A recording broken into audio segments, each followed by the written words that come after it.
on both sides. Instead of stretching it, I place the paper on a board and it does lay pretty flat once it's wet on both sides. Okay, I think that's pretty good. I have masked twice on this side, as you can see, by the change in the color.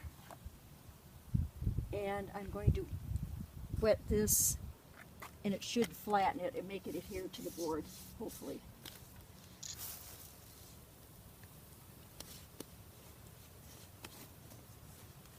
I've had to go in and darken the lines because every time I do this, it erases a lot of the lines, so it's like double effort. I think if I wet it along the edge, it'll make it stick better too. Then I have to read the paper to make sure that everything is covered by water. Okay, I do have a little lump in it, so I'll pick it up and put it down again. See if I can flatten it. It's not a big deal, but it might work better if it's flattened. Okay.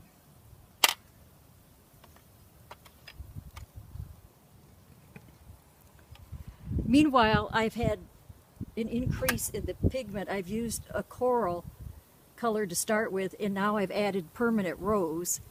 And I'm going to stir it up a little bit, and then I'm going to pour it on the paper.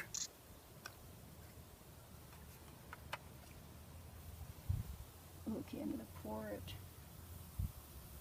Oh boy. This is the fun part. It's all experimental. I'll use up all of the pigment. Now I'm going to tilt the paper because I'd like it to go across the entire watercolor. And this is why I'm doing it outside. If you drive through Verona Reserve and see dead grass, it's going to be my yard. Okay.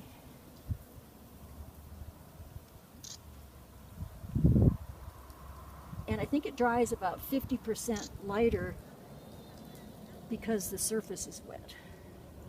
I have to keep tilting it. It's been masked twice. Now the wind is blowing it. Swell. I'm going to use my finger just to distribute the paint.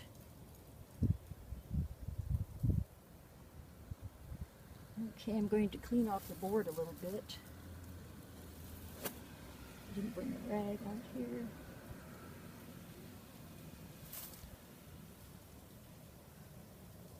Okay, I think that looks pretty good. And what I'll do is I'll take it inside and I'll place it on a towel, and it will absorb the edges of the moisture and it won't watermark then. So that's the outside demo for right now.